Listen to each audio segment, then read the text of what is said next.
Now the big questions around the connection between Islam and terror. Last month, President Obama came under fire for referring to violent extremism without any mention of Islam. And now a provocative new book is taking that brewing controversy head on. Ayaan Hirsi Ali has become one of Islam's most prominent critics, penning 4 controversial books in 10 years. Born into a Muslim family in Somalia, raised in Kenya, she fled Africa at 22 after being subjected to female genital mutilation and narrowly escaping an arranged marriage. It was later, in 2002, that she broke from Islam, becoming an atheist and beginning to speak out against the faith, demanding better treatment of women and charging too many Muslims were in the grip of jihad. All of that violence, you can no longer divorce it from the religion of Islam. That kind of rhetoric landed Hirsi Ali on Al-Qaeda's most wanted list, but that hasn't silenced her. Her new book, Heretic, calls for reforms to the faith she left behind. But many Muslims say that change is already happening. Manal Omar is one of them, a prominent author and activist, and regarded as one of the world's most influential voices on Islamic culture. She's devoted her career to promoting tolerance and peace from within her faith. And I'm joined now by Ayaan Hirsi Ali and Manal Omar. Welcome. Thank you. I want to start with you, Ayaan. Your argument is that it's foolish to insist, as our leaders habitually do, you write, that the violent acts of radical Islamists can be divorced from the religious ideals that inspire them. Islam is not a religion of peace.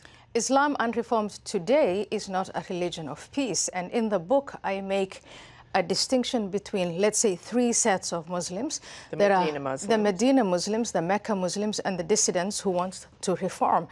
And the Medina Muslims are those Muslims who apply anything and everything that the Prophet Muhammad did after he emigrated to Medina, and they apply the Quran literally. So it's groups like ISIS, the Taliban, etc. But there's a huge group of Muslims, I think they are the largest number, who I call them Mecca Muslims, who are peace-loving and practice only the peaceful parts of their religion. And then there are those who want to reform the religion, the reformists or the heretics. And it's extremely important today for the Medina Muslims to lose. We want the dissidents to convince the Mecca Muslims, that large contingent of people, to reform their religion from within. Should you really be the voice for that?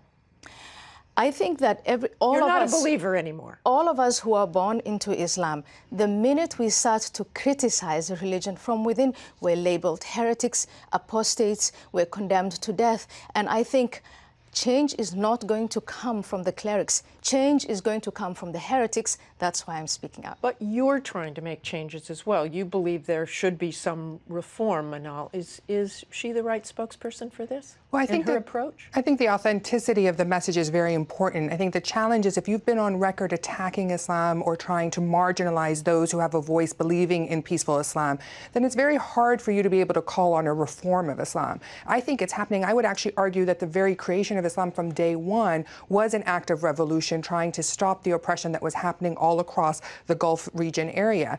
In fact, the first verse of the Quran is Iqra, is read. And I would argue that is civic participation, that is holding accountability. It is exactly not letting the clerics define your religion, but you as personal responsibility. I feel that once you are questioned, it will not be my first word was pray, cover, fast. It was read. And I think that that is a direct command from God in the Quran, which every Muslim really takes seriously in terms of initiating change. You have an argument with that? I have an argument with that. I think there, and I mentioned in the Quran, in my book, that there are these 5 key concepts within Islam that need to change. Yes, the Quran says read, but the Quran also says kill. And there are Muslims who take that literally.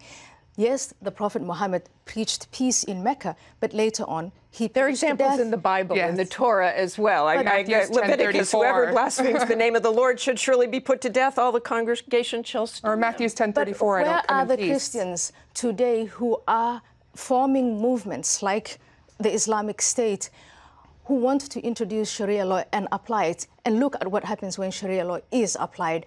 Wednesday, just this Wednesday, in Yemen, Muslims killed 135 other Muslims. But should it be such a broad brush? Medina, as you say, Medina Muslims are a small group. I know that means millions and millions of people. Yeah. But should all Muslims, doesn't this incite people to be anti-Muslim?